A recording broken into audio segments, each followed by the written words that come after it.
In this episode, we speak with Jim Donnelly, co-founder of Restore Hyper Wellness.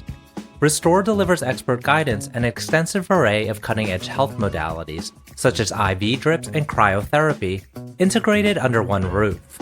With multiple franchise locations across the U.S., the company is a national presence and leading brand in the hyper wellness space. Restore was founded in 2015 in Austin, Texas, after Jim used cryotherapy while training for a triathlon. The success of the Austin location accelerated the brand into a franchise entity, and they are planning to have 500 locations by the end of 2024. Prior to founding Restore and after serving in the military, Jim founded and backed multiple ventures. He also co-founded igoyugo.com, a leader in user-generated travel website content, which was later sold to Sabre Holdings Travelocity. I am your host, RJ Lumba. We hope you enjoy the show. If you like the episode, click to subscribe. RJ Lumba is the managing partner of GrowthCap and the executive chairman of Market Insight Media. He is the host of Growth Investor, a podcast featuring today's best investors, executives, and founders. In the minutes ahead, we'll uncover insights and strategies for accelerating growth and succeeding in business. Jim, thank you so much for taking the time. It's a delight to chat with you today. Thanks for having me. I really appreciate it and always love the opportunity to have these conversations. Very excited for this because it kind of reminds me of one of the first podcasts I did with Bahram Akrati, who's the founder of Lifetime, which is also in the health and wellness space. And I noticed you've got a very impressive track record as an entrepreneur. So where I'd like to start is actually 2 decades ago when you were working for a financial institution, Citigroup, as a director of marketing. What enabled you to take the leap of faith to become an entrepreneur and start your first company? Yeah, a couple things. Number one, I come from a very entrepreneurial family. My dad was a crazy entrepreneur. We always had the latest and greatest wacky devices. We had a propane-powered car, just weird things like that. And by the way, my dad was a failed entrepreneur. Every business he ever started didn't actually become successful. But he taught me a couple things. Number one, he taught me, don't worry about it. There's no debtor's prison in the US. And as long as you're honest, work hard, do what you say, you can start over the next day. And that was basically the one piece of fatherly advice that my dad left me. And he meant it in all the sweet, nice ways. And then two, my dad had this amazing enthusiasm that no matter how bad things were, he could look at the bright side and look at the opportunity in the negative. And I think I got that from him. And then I started a business when I was in grad school, when I was 21. Part of my MBA was starting a business and doing it as part of the curriculum. Interestingly, you would think it would discourage me. I had to go into the military and fulfill my commitment. I was literally in Ranger School. And the guy that I had hired to run the company while I was in the military stole all the money from all the bank accounts, never to be seen again. So once again, you would think that would be a negative incentive to start another business 20 years ago. But it just kind of taught me that there are things that you have to put into place. And at that time, it was so little money. Like this was a college project. It was a tiny little business. But it was just part of the learning process. So all of the things you do up until the time you start a business are part of the process of learning and getting better. And then when I was at Citibank, it was kind of the tail end of the dot-com phase. So every one of my friends started something, some successfully, some not successfully. But it was pretty clear to me that corporate America was not going to be where I wanted to be. So it wasn't even an option, like to not go be an entrepreneur.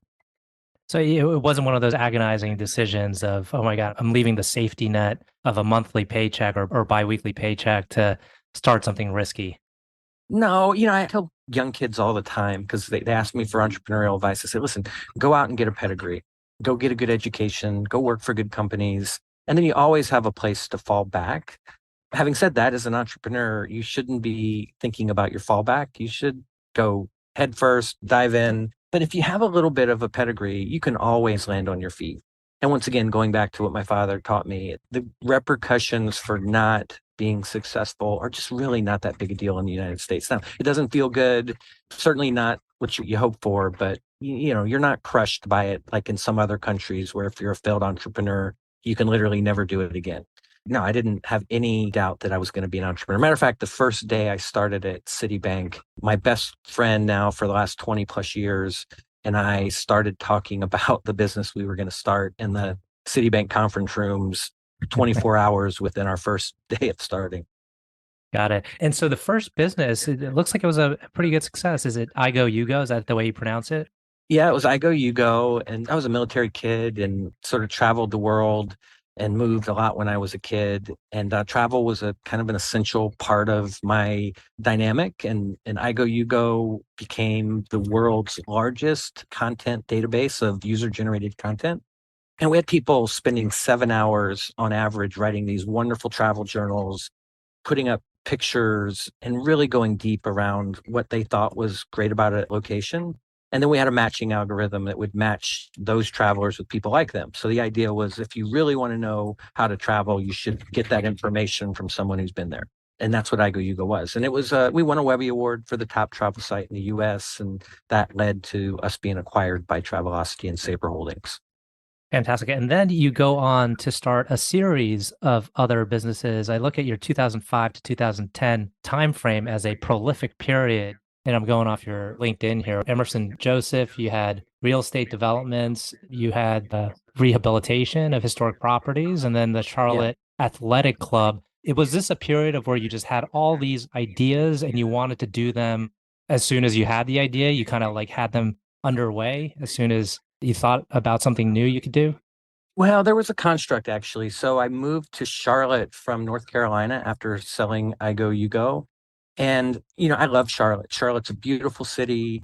Anyone that complains about Charlotte is kind of like, come on, seriously, get a grip. It's a beautiful city. The weather's great. It's near the mountains, near the ocean.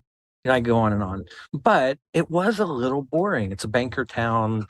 There's a little more conservative bent to it, khakis, blue blazers, and I just wanted to live in a place that had a little more spice to it, a little more coolness to it. So I started this company called Pursuit Group. And the goal of Pursuit Group was to make my surroundings more cool, a better place to live.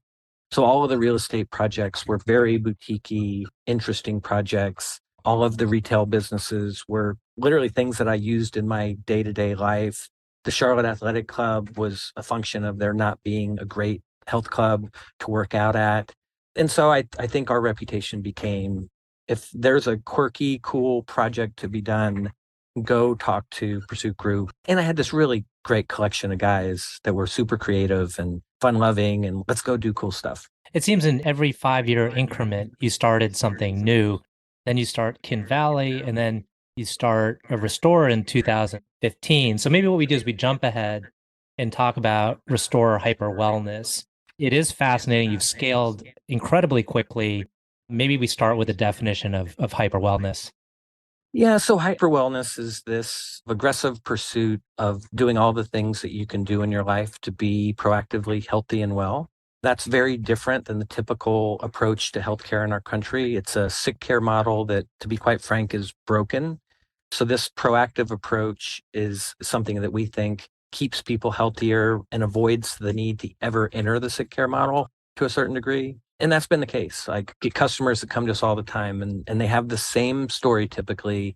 I was sick. I went to a doctor. Doctor didn't know a lot about what I was going through, didn't necessarily have good solutions, threw a bunch of pharmaceuticals at me. The pharmaceuticals tended to create other, even worse side effects. And I was just looking for something that was more natural, more sustainable, more affordable. And that's where Restore came in. So everything we do is sort of a seminal wellness modality. It's hot, it's cold, it's pressure, it's light, all of these things that your body responds to naturally in meaningful ways, but that don't have side effects. And to be quite frank, we could make affordable. So the mission of Restore was to make hyper wellness affordable and accessible for everyone. And what made you kind of embark on this new mission? It seems like everything you've done in the past was a bit different, from travel to the various kind of projects under pursuit to Kin Valley and now to this franchise model. Yeah, I think most people fall into one of two camps. Most people tend to build on an expertise and just add layer upon layer on the same expertise. That was not my path. I like to take a base level of competency and apply it to the things that mean something to me. And they can be very different categories. They can be very different things. But the same sort of philosophy, the same approach works. And so I've taken that path. So I like to say I'm not great at anything, but I'm good at a lot of things. I think I'm really good at building a culture. I think I'm really good at creating a consumer proposition that's appealing. I think I'm pretty good at attracting talent and, putting the pieces together. And I think for a startup entrepreneur, those are the things that certainly follow you from business to business, no matter what the category is. And I like to say Restore is what people know me for most now because it's the latest. But I Go, You Go at the time was very disruptive to the travel category. Pursuit Group was very disruptive on a local level. Restore, very disruptive in the healthcare space. And so the next business I do will also be equally disruptive and something new. That's interesting. So you're already thinking ahead. Do you think there's still room for other ideas for you to pursue? Absolutely. Like I joke with my wife, I've probably got 3 more 5-year cycles in me. And people ask me all the time, why would you do that? You've been successful, you've made a lot of money, you have a great life. And I simply say, you get to choose what you do in life and you get to choose what the definition of work is. I've never had a company that I've started or run that wasn't a joy to go to every day, that wasn't full of really wonderful people that I cared about, people that I wanted to share my time with. And they all had a mission. They all had a mission that was important to me personally, but also good for the world around me. And I think if you have those ingredients, it doesn't feel so much like work. It feels more like doing the thing that you were meant to do or want to do every day. And so, this 5-year thing, I do think if you look at your life, 5 years is kind of how the ebb and flow of life happens. College is 4 to 5 years. You sort of have 4 to 5 years of single life, then you get married, and 4 to 5 years later, you have a kid, and they're little kids, then they're teenagers. I could go on and on. And so this 5-year dynamic, I think, is really tied to the way life works. For Restore, I was 46 at the time I started that. So if you think about why would I get into proactive health and wellness? Well, because you're starting to hurt, you're starting to not be able to do the same level of high intensity sports that you used to do. You're seeing your parents get sick, you're seeing your grandparents die. And so that all kind of hit me at once and made Restore an obvious thing to do. And when you think about that 5-year cycle, do you think about fully exiting or retaining ownership and building a hold co, like a kind of portfolio of companies that you Well, continue to own? I could probably be more sophisticated about that notion of a hold co and portfolio. Part of the problem of jumping from category to category is the portfolio approach doesn't work quite as well. Mhm. But I've definitely held on to something. I still own the Charlotte Athletic Club after 14 years. I own it with other people. They operate it day to day. But that's an example of something I've had for a lot longer than I normally hold on to things. So the idea isn't necessarily that I have to exit every 5 years. The idea is that I'm not going to be the day to day operator after 5 years. This sort of the day to day activity becomes different. It's much more process oriented. There's less original creation. So, some people are better at that than me. And I always say my superpower is that I'm self aware. And so I know what I'm good at, I know what I'm not good at. And, after 5 years, there are people that like that daily grind a lot more than I do, for instance. Mhm. And do you have like a core team that goes with you from one idea to the next? I always say if you want to check the quality of an entrepreneur in terms of loyalty and people skills, just look at how many people follow them from business to business. And every business that I've ever done, I've had a significant number of folks follow me. And that's why it gets easier and easier. People think, God, Lee, starting a new business every 5 years, that must be hard. Well, it's not hard when you do have key people that will follow you. It's not hard when you have investors that will follow you, that will, like, literally, they'll invest in a business I do now based on an idea on a napkin. And it's because there's been a track record of success. I've always worked hard. I've always done the right things. They see the talent that can be attracted. And they see that there's a track record of success no matter what category we're in. And so it actually does get exponentially easier to be an entrepreneur if you have a track record of success. Now you have in your investor base, I think they're the key investors, General Atlantic. Had they been with you or been part of your businesses in the past? And tell us a little bit about that partnership and kind of what they bring to the table.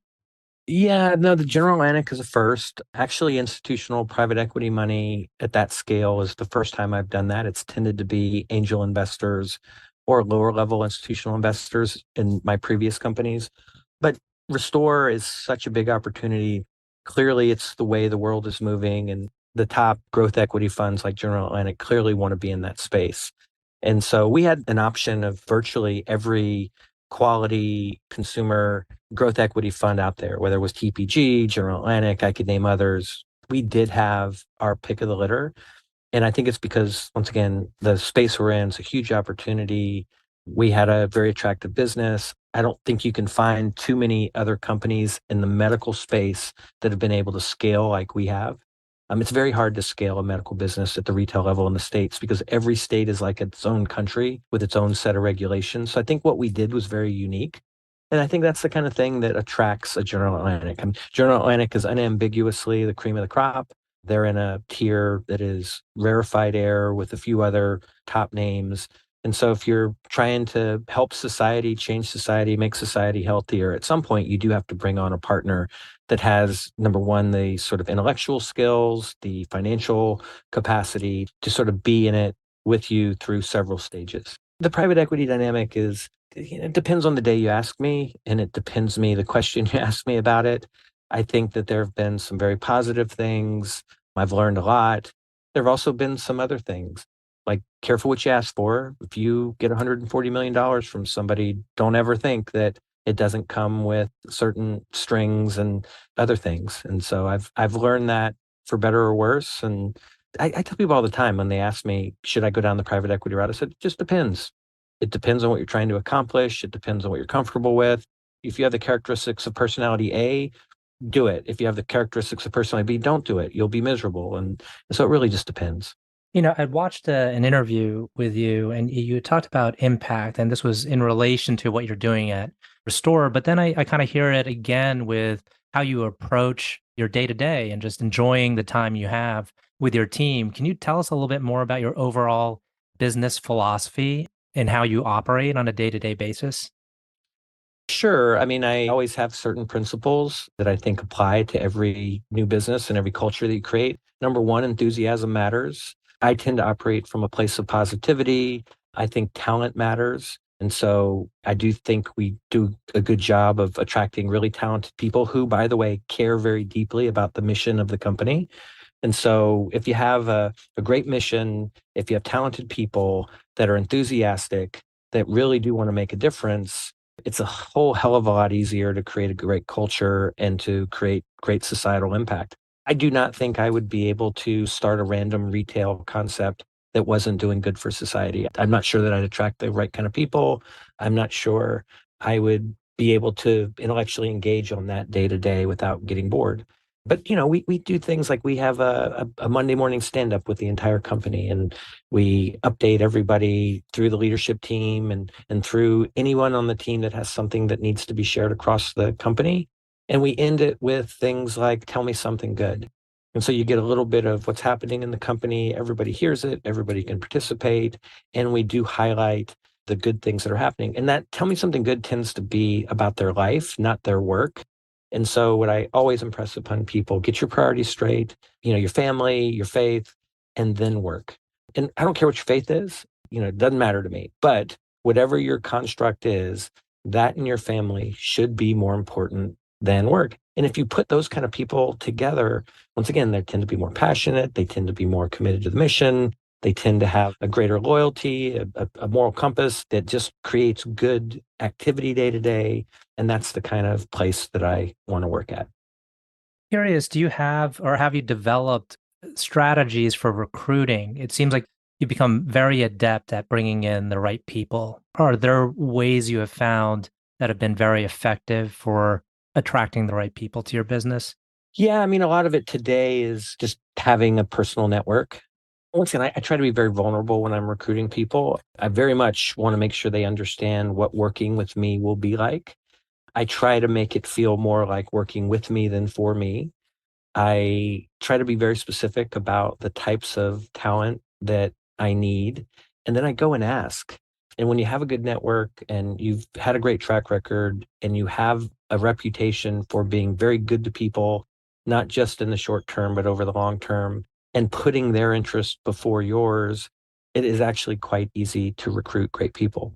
And so what I find is I can always get enough of a foundation of people that it then snowballs particularly if you get a little bit of traction in the actual business.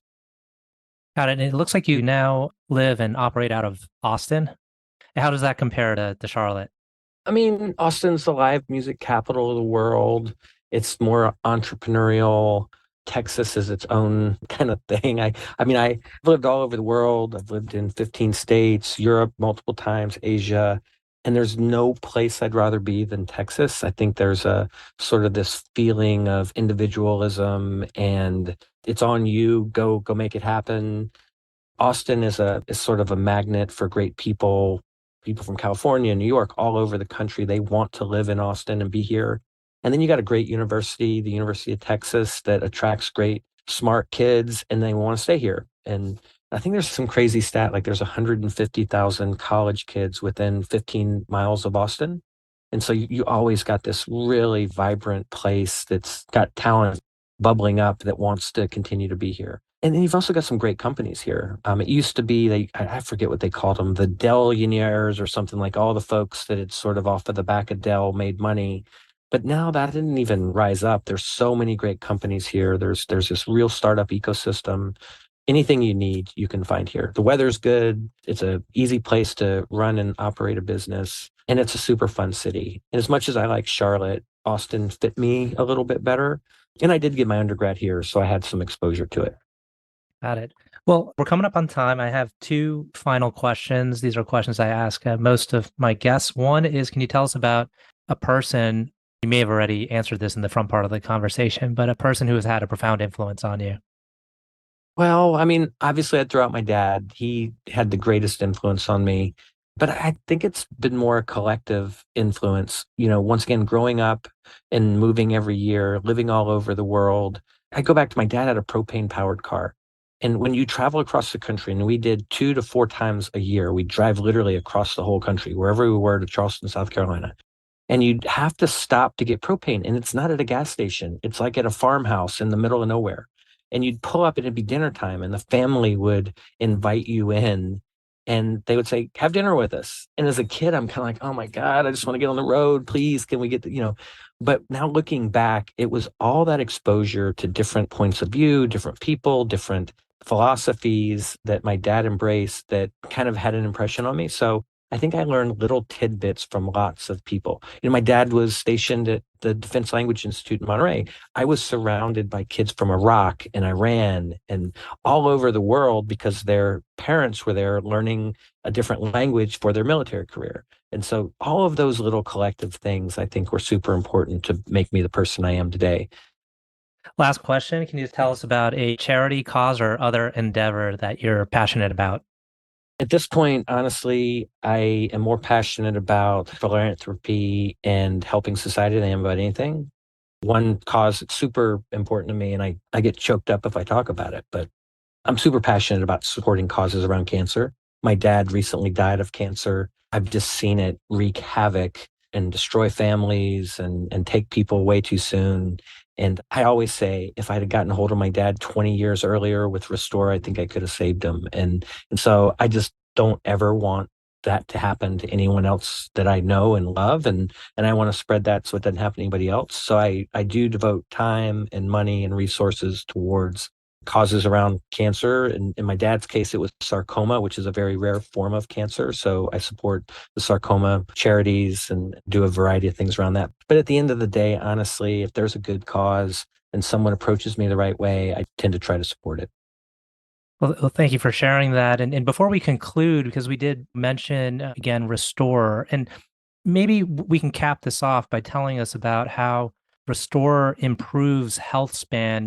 There's a gap between health span and lifespan, and Restore, as I understand it, is trying to really extend that health span by just improving, folks' overall life in the later years. Like a lot of times people focus on lifespan and that's just the number of years you live. To me, that's a more arbitrary thing and lots of things affect your lifespan. So you don't have as much control over that, but health span you control. And everybody intellectually understands that if you eat better, you move better, you do a variety of different things. If you expose your body to cold, it's a super healthy stressor. Like resistance exercise, I could go on and on. I could list 100 things, but we've boiled it down to 9 different things that we call components of hyper wellness. And if you do these things, you almost inevitably improve your health span. Once again, you look around, over 40% of Americans are obese. I don't think too many people would debate the idea that if you reduced your body fat when you are overweight, that you're going to be healthier. Well, now compound that with 5 or 6 other things, and it becomes pretty apparent that you can extend health span. I think it's one of the things that's interesting about Restore. Every age cohort interacts with Restore in the same way. They spend the same amount of money. Gen X, who are way younger than baby boomers, for instance, spend the same amount of money. Why would they do that? They have the information that shows them that if you do certain things, you're going to be healthier. It's going to increase your health span. And they've all seen their parents and grandparents not necessarily do those things. So they basically raise their hand and say, I do not want that. I want this better option. And I do fundamentally believe Restores improving health span by many years. Now, it's difficult to say that. I can't say that in a marketing message.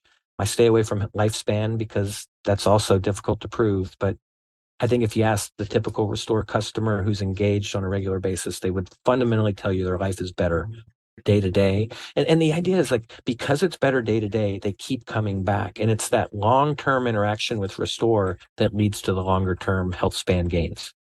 Excellent. Well, that's a great note to end on. Jim, want to thank you again for taking the time. I know you have a very busy schedule, so I very much appreciate it. Well, thank you for having me and giving me the latitude to ramble a little bit. I always enjoy it. I'm humbled when people ask for my opinion, and anytime I'm always happy to chat. Thank you.